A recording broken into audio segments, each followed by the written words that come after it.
ici Ellie de Hello Ellie Studio. Je suis trop contente de vous retrouver avec la page de juillet de mon album jeunesse, Une année chez le Père Noël. Projet d'album jeunesse, c'est moi l'auteur et c'est moi l'illustratrice. Et donc je vous entraîne avec moi dans cette histoire d'album jeunesse. Pour la double page de juillet, on est parti? C'est parti!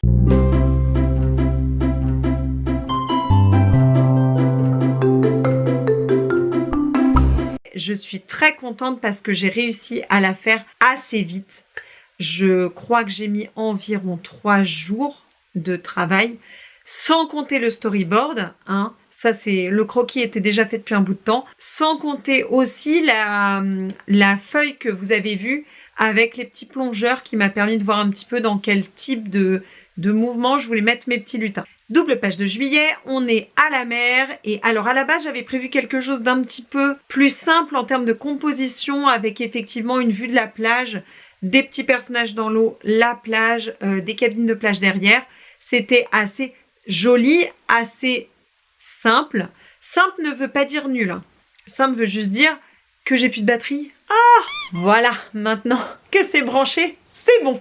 Alors, simple ne veut pas dire que c'est moche, mais juste qu'effectivement, il y a le respect des proportions et de la perspective, comme dans la vie normale. Et à un moment, je me baladais et je me suis dit, mais tiens, ce serait tellement plus rigolo de faire une vue avec une partie sous l'eau et une partie au-dessus de l'eau. Et c'est là que les problèmes ont commencé.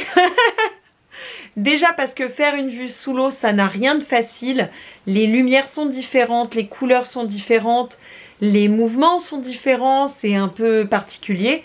Et réussir à faire un plan qui mélange à la fois la partie plage et la partie sous l'eau, c'était un peu compliqué. J'ai décidé de faire quelque chose qui, d'après moi, marche bien, n'est pas trop compliqué. Au premier plan, on voit les personnages qui sont sous l'eau et au second plan, plutôt en tout petit, ceux qui sont sur la plage et qui font d'autres activités. Les inconvénients majeurs de ce type de vue, c'est que au premier plan, les personnages sont très grands alors qu'à l'arrière-plan, ils sont minuscules et du coup, on peut moins mettre de détails.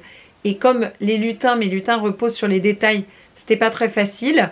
Et aussi que il faut pas que le lecteur soit perdu, parce qu'on est sur un lectorat d'enfants et il faut que les enfants puissent comprendre ce qui se passe à l'image. C'est les deux choses qui sont importantes dans l'album jeunesse. Je vous laisse avec le dessin, donc du croquis jusqu'à Y, parce qu'il y a encore des choses à changer, mais ça, je vous le dirai après. Évidemment, petite musique rigolote, ça change pas.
Je suis assez contente et un petit peu fière de ce que j'ai réussi à produire pour cette page de juillet.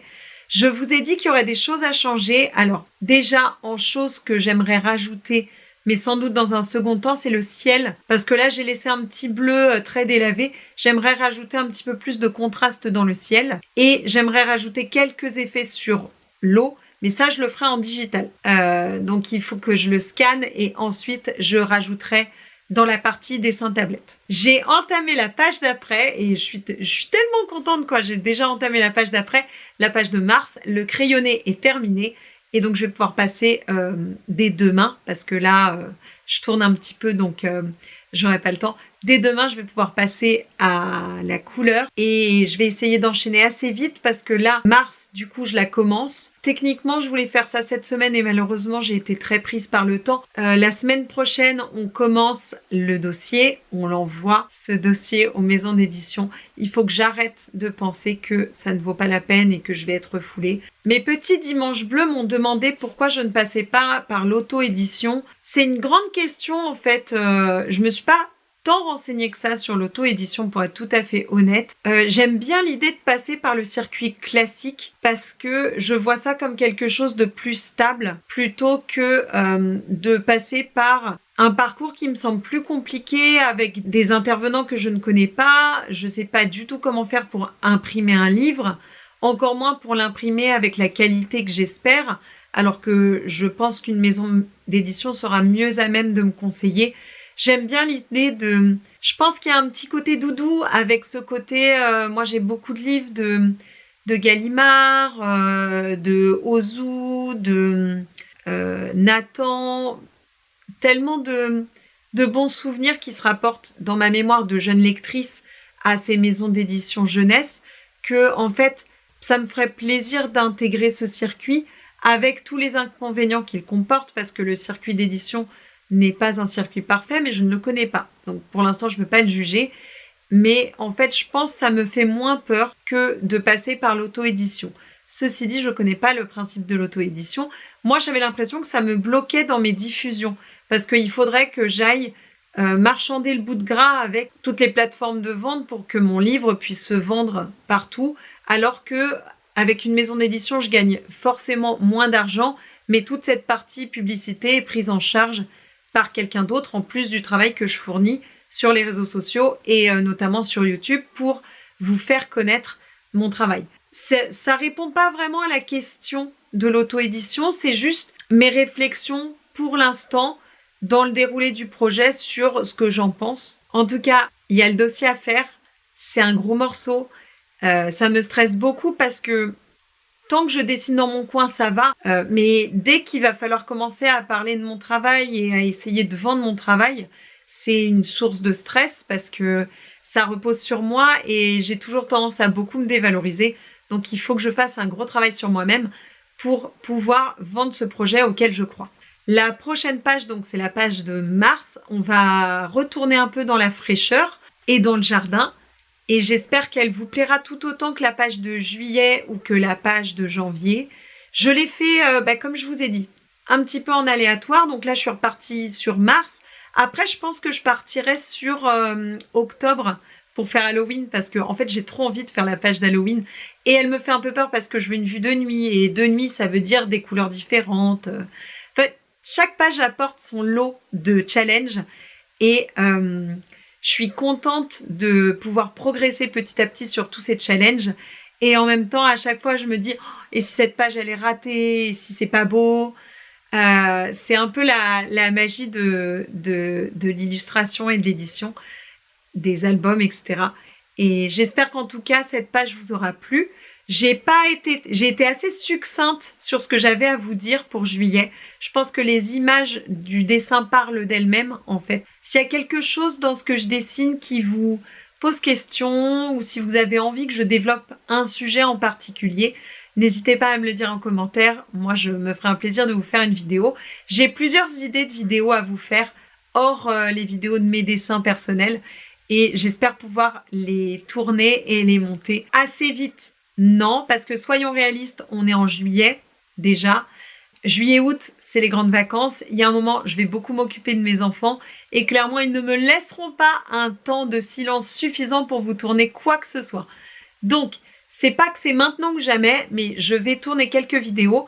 Il n'y en aura pas beaucoup cet été, mais j'espère pouvoir vous sortir une vidéo en juillet, autre que celle-là, hein. Une vidéo en juillet et une vidéo en août. Et sinon, pour le gros du travail, j'espère avoir beaucoup de belles nouvelles à vous annoncer sur cet album. Je vous souhaite une bonne journée, une bonne soirée, une bonne semaine, un bon week-end. Abonnez-vous, s'il vous plaît. Mettez-moi des commentaires. Dites-moi ce que vous en pensez. Suivez-moi sur Instagram à Ilo Ellie Studio pour voir le reste de mon travail. Et moi, je vous dis à la prochaine. Bisous!